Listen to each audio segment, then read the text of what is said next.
Praise God. अपने आसमानी बाप के कलाम मुक़द्दस की खिदमत के लिए इस वक्त हाजिर हूँ और उसका शुक्र अदा करता हूँ कि मैं उसके कलाम मुक़द्दस को इस वक्त बयान करने लगा हूँ। और आज का हमारा हवाला मुक़द्दस रसूलों के इमाल उसका बाब नंबर 2। और वैसे तो बहुत सारे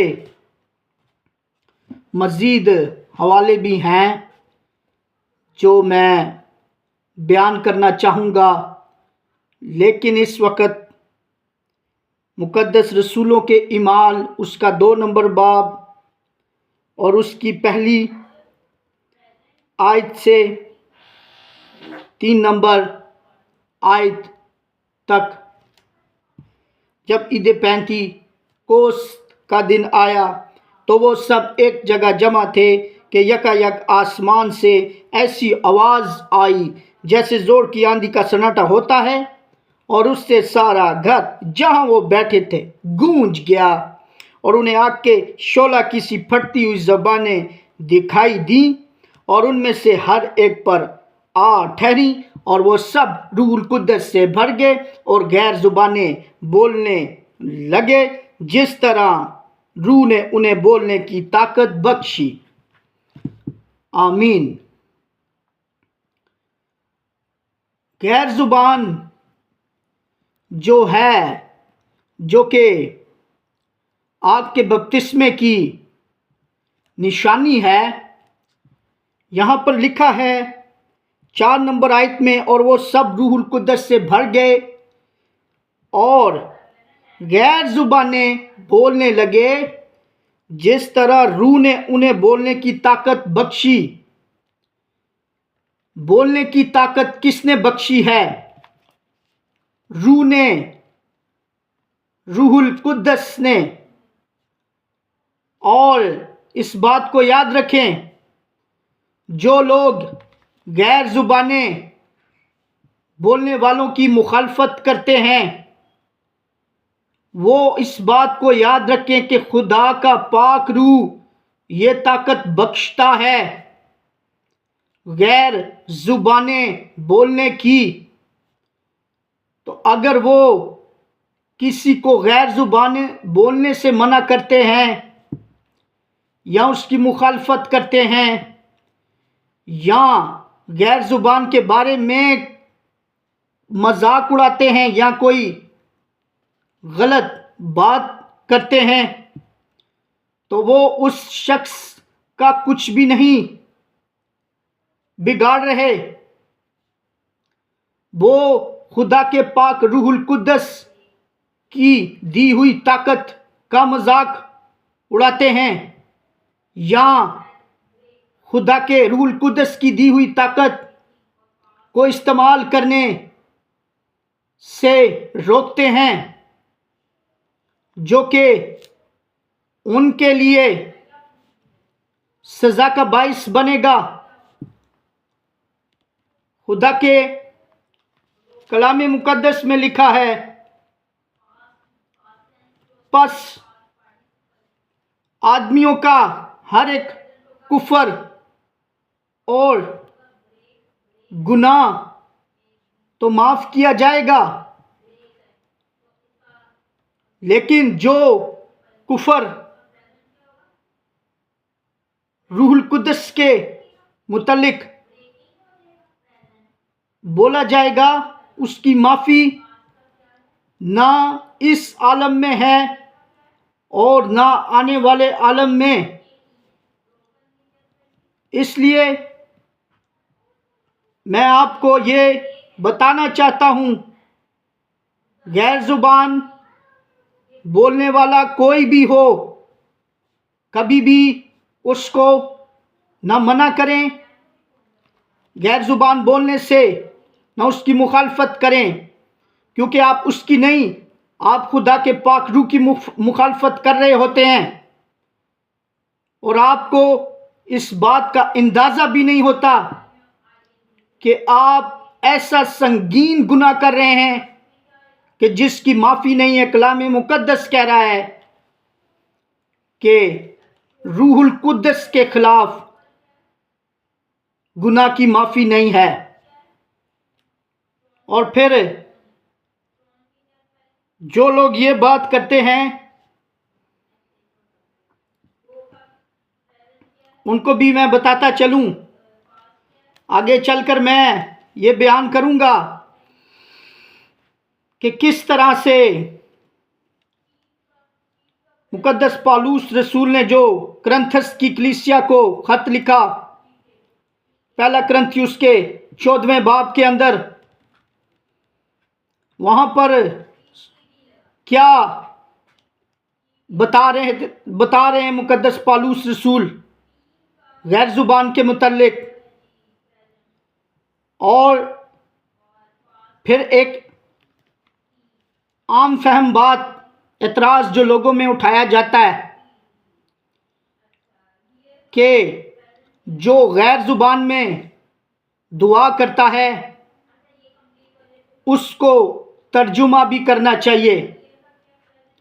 हालांकि कलाम मुकद्दस के मुताबिक ये बात बिल्कुल गलत है। जो शख्स गैर जुबान में दुआ करता है वो तर्जुमा नहीं कर सकता, इसलिए कि तर्जुमा करने की नेमत अलहदा से मिलती है। वो एक ऐसा शख्स होता है जिसको के खुदा की तरफ से ये नेमत मिली होती है कि वो गैर जुबानों का तर्जुमा करता है। तो इसलिए जब हम गैर जुबान बोलने वाले को ये बात कहते हैं कि आप इसका तर्जुमा भी करो, तो ये बात बाइबल के मुताबिक गलत है। मैं आपको हवाला जात से ये बात साबित करने लगा हूं। देखेंगे पहला कुरिन्थियों मुकद्दस पौलुस रसूल का कुरिन्थियों के नाम खत, इसका 12वां बाब और इसकी आयत नंबर 28 से लेकर 31 तक। और खुदा ने कलीसिया में अलग अलग शख्स मुकर्रर किए, पहले रसूल, दूसरे नबी, तीसरे उस्ताद, फिर मोजज़े दिखाने वाले, फिर शफा देने वाले, मददगार, मुंतज़िम, तरह तरह की ज़ुबानें बोलने वाले। अब आगे 29 नंबर आयत से ज़रा गौर करें, और यहाँ पर हर लफ्ज़ के आगे क्वेश्चन मार्क लगा हुआ है और लिखा है, क्या सब रसूल हैं? क्या सब नबी हैं? क्या सब उस्ताद हैं? क्या सब मोजज़ा दिखाने वाले हैं? क्या सबको शिफा देने की कुव्वत अनायत हुई? क्या सब तरह तरह की ज़ुबानें बोलते हैं?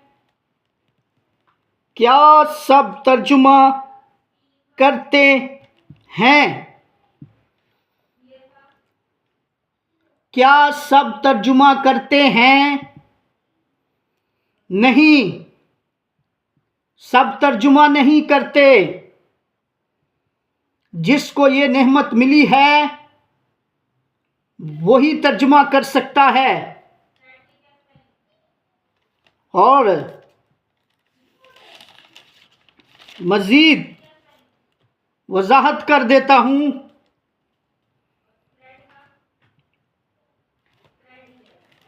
14वें बाब की आयत नंबर 26 से, पस से भाइयों क्या करना चाहिए? जब तुम जमा होते हो तो हर एक के दिल में मज़ामीर या तालीम या मुकाशवा या बेगाना ज़ुबान या तर्जुमा होता है। सब कुछ रूहानी तरक्की के लिए होना चाहिए।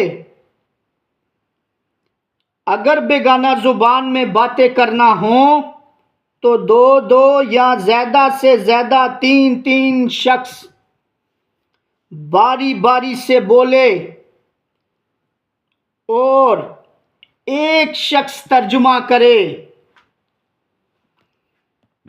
एक शख्स तर्जुमा करे। एक शख्स के पास तर्जुमा की नेमत है।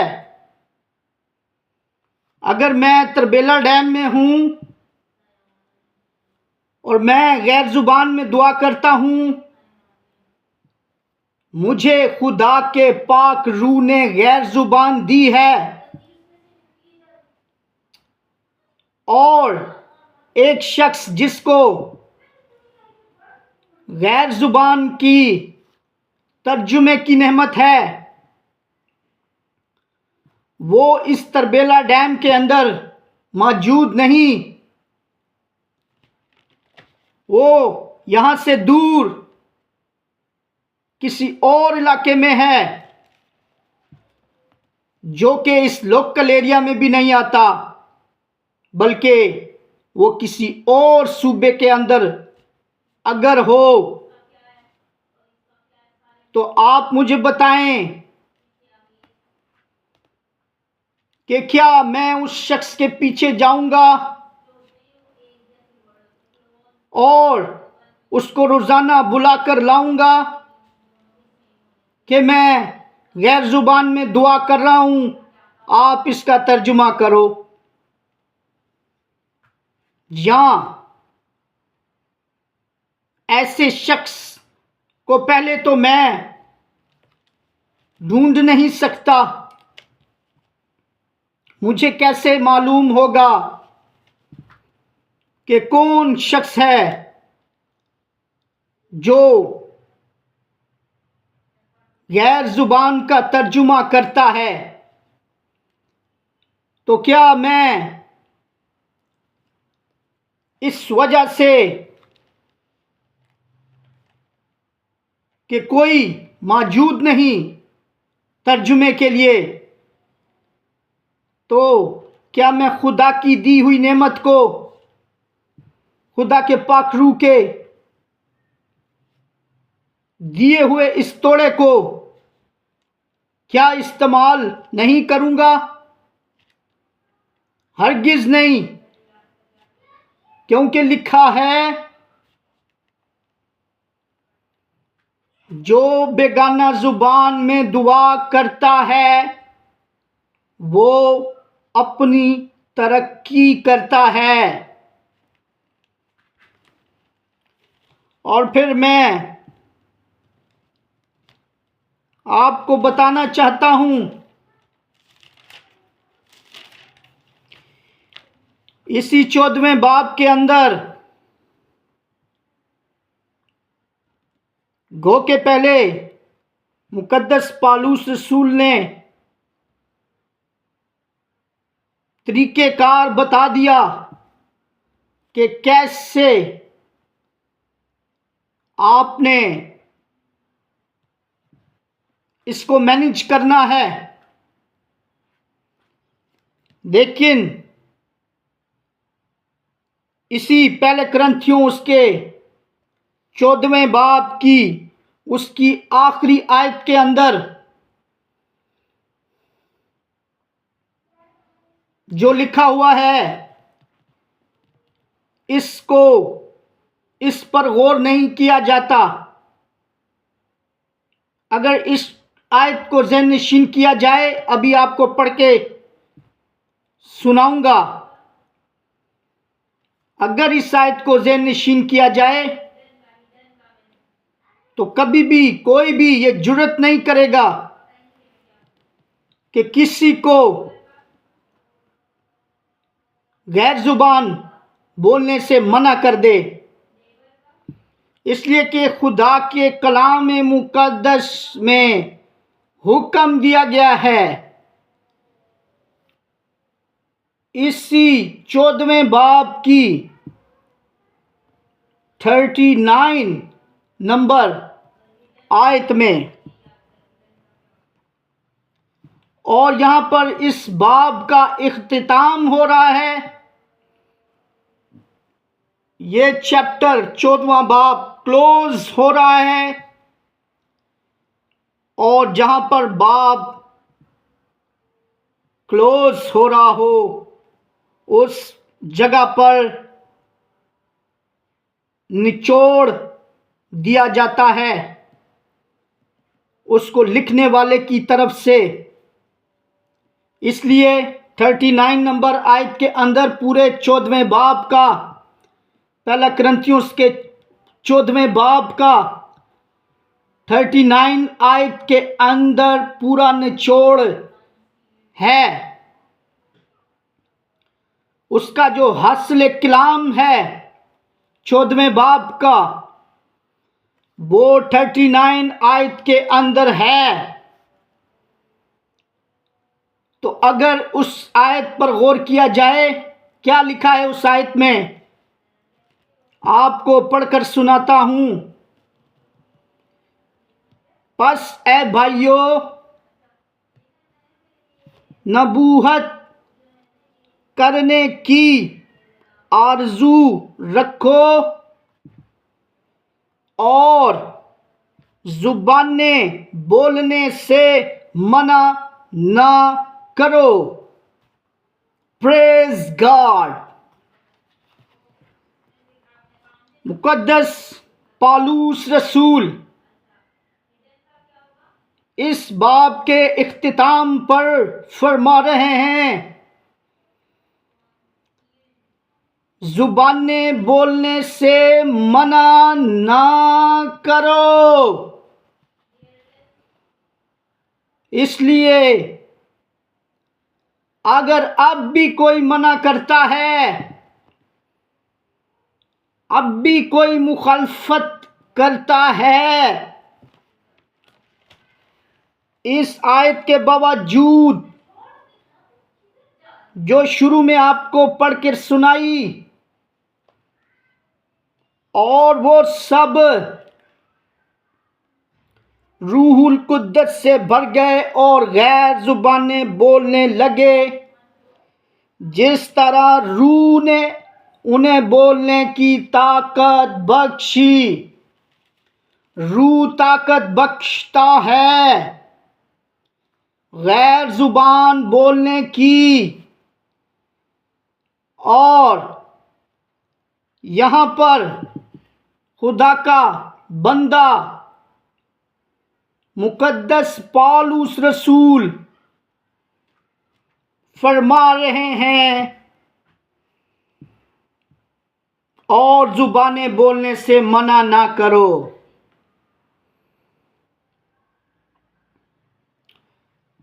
इसलिए इस बात को सोच लिया जाए कि ना सिर्फ आप खुदा के पाक रूहुल कुद्दस की के खिलाफ गुनाह कर रहे हो, गैर जुबान की मुखालफत करके, बल्कि आप इस आयत के भी खिलाफ जा रहे हो, जहां पर लिखा है जुबाने बोलने से मना ना करो।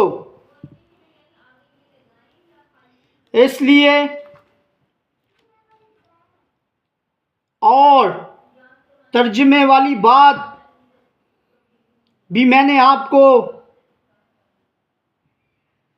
समझा दी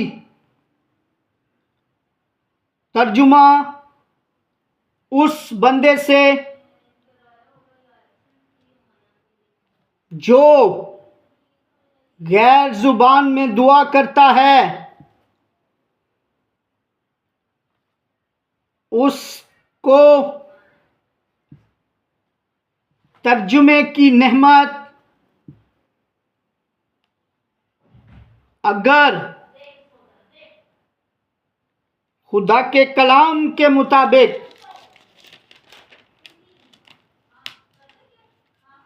नहीं मिली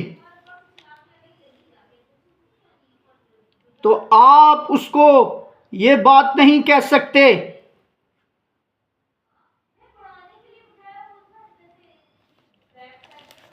आपको ये इख्तियार नहीं मिला कि आप जो काम खुदा के पाक रूह का है आप उसमें मुदाखलत करें, इसलिए कि तर्जुमा की नेमत खुदा का पाक रूह बांटता है और जो गैर जुबान में दुआ कर रहा होता है उसने तर्जुमा नहीं करना, बल्कि कोई और शख्स होगा जिसको ये नेमत मिली होगी तर्जुमा करने की, वो तर्जुमा करेगा।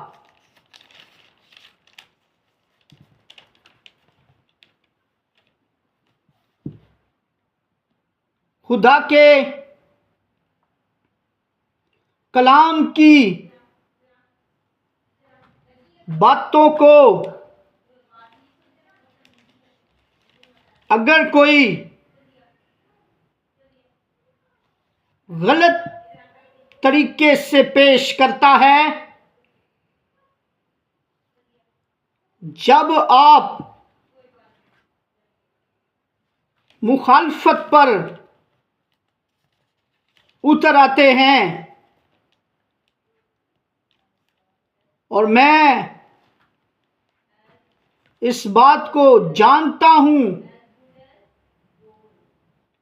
कि ऐसे शख्स को इसी दुनिया के अंदर खुदा सजा दे देता है। लिहाजा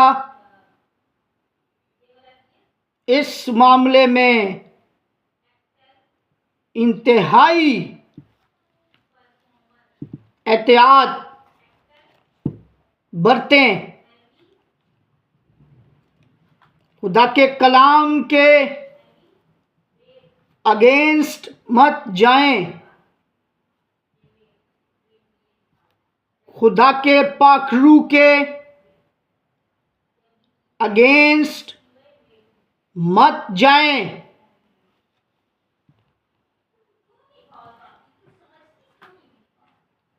और फिर इस बात को याद रखें,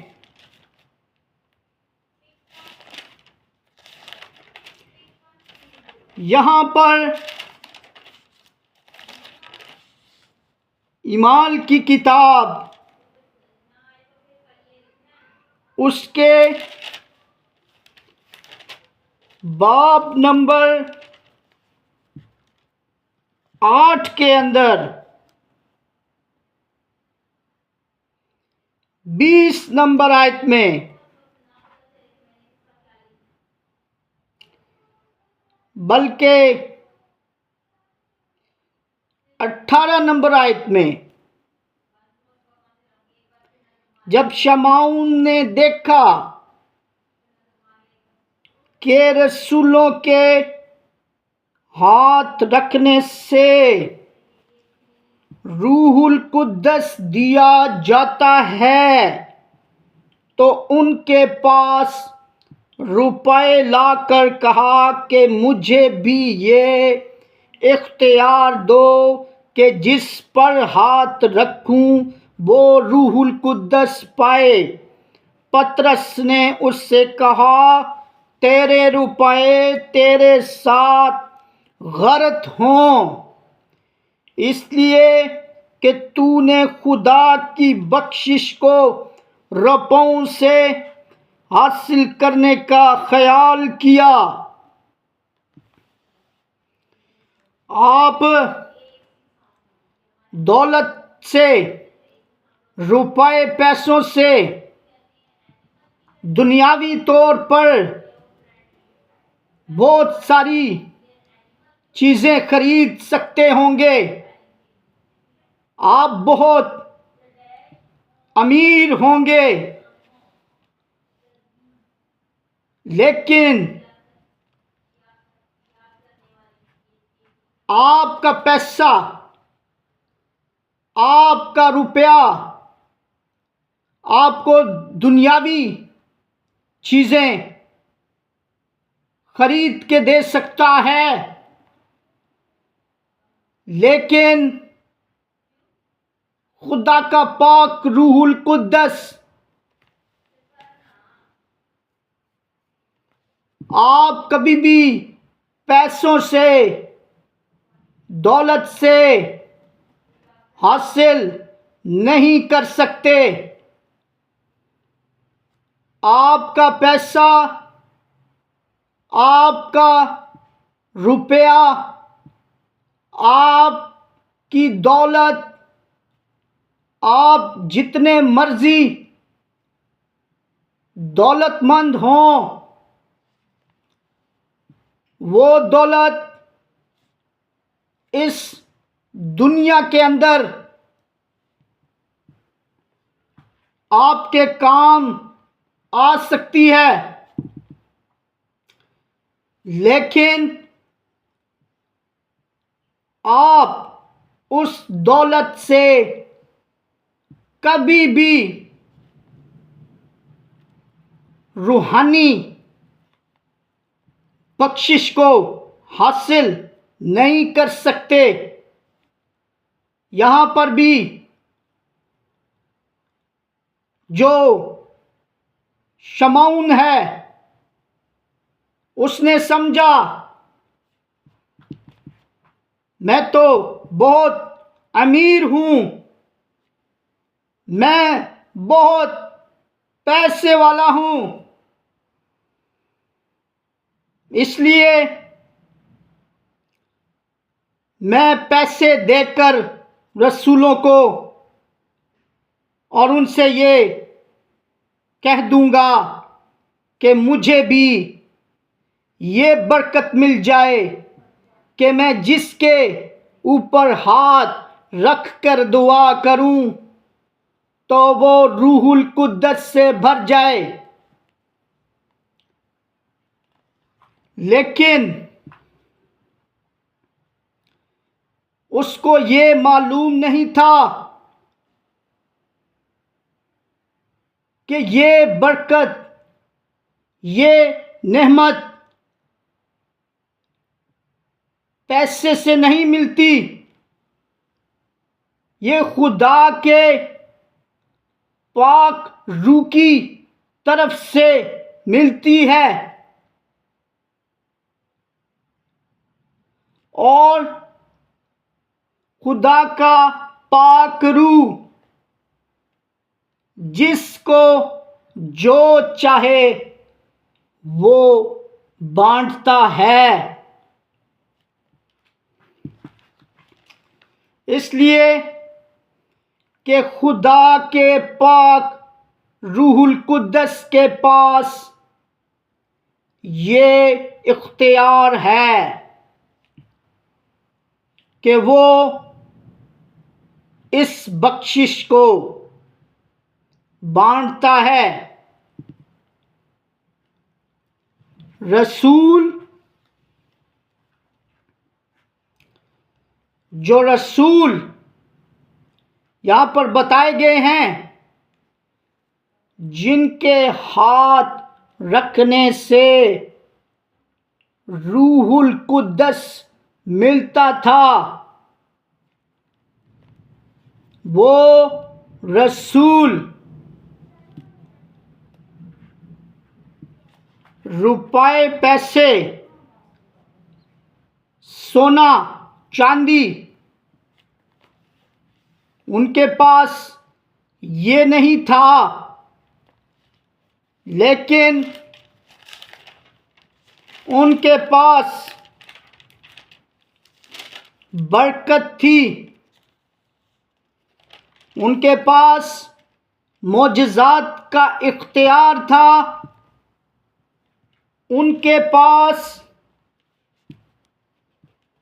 खुदा के पाक रूहुल कुद्दस की तरफ से दी गई ये बख्शिश थी कि जिस पर हाथ रखते थे वो रूह से भर जाता था और गैर जुबानें बोलना शुरू कर देता था। आज भी ये अमल जारी है। ये अमल रुका नहीं। आज भी खुदा के खादमों के वसीला से जिनको खुदा के पाक रूह ने ये बरकत बख्शी है कि वो लोगों पर हाथ रखते हैं और वो रूहुल कुद्दस से भर जाते हैं, उनको आग का बपतिस्मा हो जाता है। ये सिलसिला रुका नहीं और ये रुक भी नहीं सकता जब तक यीशु मसीह नासरी अपनी कलीसिया को लेने ना आ जाए, तब तक ये सिलसिला जारी रहेगा। इसलिए कि ये आग है और आग हमेशा फैलती ही है, बढ़ती जाती है, लपेट में ले लेती है और जिंदगियां बदल जाती हैं, रूहें बच जाती हैं। इसी आग की वजह से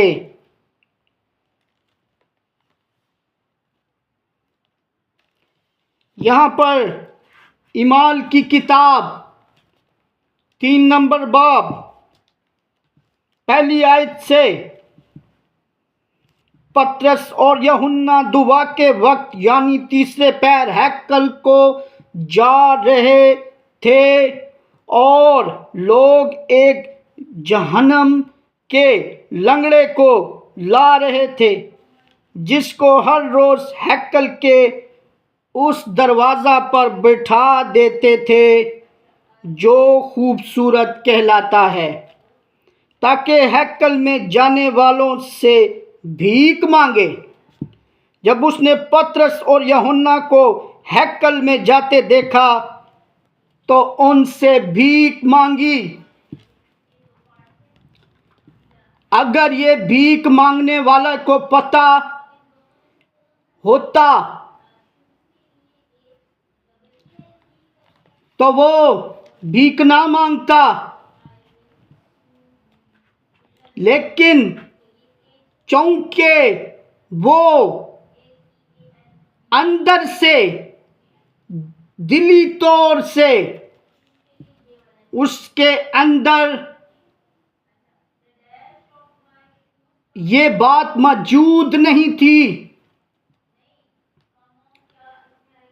कि खुदा के खादमों से, खुदा के जो रसूल हैं, उनसे मैं बजाय भीख मांगने के, मैं उनसे ये कह दूं कि मेरे लंगड़ेपन को ख़त्म कर दो, मैं चलने फिरने शुरू हो जाऊं। लेकिन एज एक नफसानी इंसान होते हुए उसकी जो ज़रूरत थी पैसा, उसकी जो ज़रूरत थी, जो उसके के लिए दरकार था, उसने वही मांगा। इस भीख मांगने वाले ने यही कुछ मांगा, उसने पैसा मांगा, उसने ये नहीं कहा कि मुझ पर दुआ करो कि मैं रूहुल कुद्दस पाऊं, मुझ पर दुआ करो कि मैं आग का बपतिस्मा पाऊं। इसलिए कि वो इस बात को जानता नहीं था कि खुदा के खादम के पास, रसूल के पास जो बरकत है वो दुनिया का सारा पैसा और रुपया भी इकट्ठा कर दिया जाए तो उससे भी बड़ी बरकत है जो उन रसूलों के पास थी। इसलिए कि उनके वसीला से लोग रूहुल कुद्दस से भरते थे, मोजज़ात तो होते ही थे, शिफा का काम तो होता ही था, लेकिन सबसे बढ़कर के लोग रूहुल कुद्दस से भरते थे। एनीवे, आगे लिखा है, पतरस और यूहन्ना ने उस पर गौर से नजर की और पतरस ने कहा, हमारी तरफ देख। वो उनसे कुछ मिलने की उम्मीद पर उनकी तरफ मुतवज्जा हुआ। पतरस ने कहा, चांदी सोना तो मेरे पास है नहीं, मगर जो मेरे पास है वो तुझे दिए देता हूँ। यीशु मसीह नासरी के नाम से चल फिर, प्रेज गॉड। और उसका दाहिना हाथ पकड़कर उसको उठाया और उसी दम उसके पांव और टखने मजबूत हो गए। Praise God. अब आप खुद इस बात को याद रखें, मैंने आपको गैर जुबान के मुतालिक भी बता दिया कि कभी भी उसकी मुखालफत मत करे, ना गैर जुबान बोलने से मना करें। और आपको ये भी बता दिया कि आप पैसे से तो सब कुछ खरीद सकते हैं दुनियावी तौर पर दुनिया में रहते हुए, लेकिन आप पैसे से खुदा का पाक रूहुल कुद्दस कि ये बख्शिश जो शमाउन मांग रहा था ये नहीं आप ले सकते। खुदावंद के कलाम मुकद्दस को बयान करने की बरकत मुझ पर और जिसने जो ये कलाम सुन रहा है उस पर भी हो। आमीन।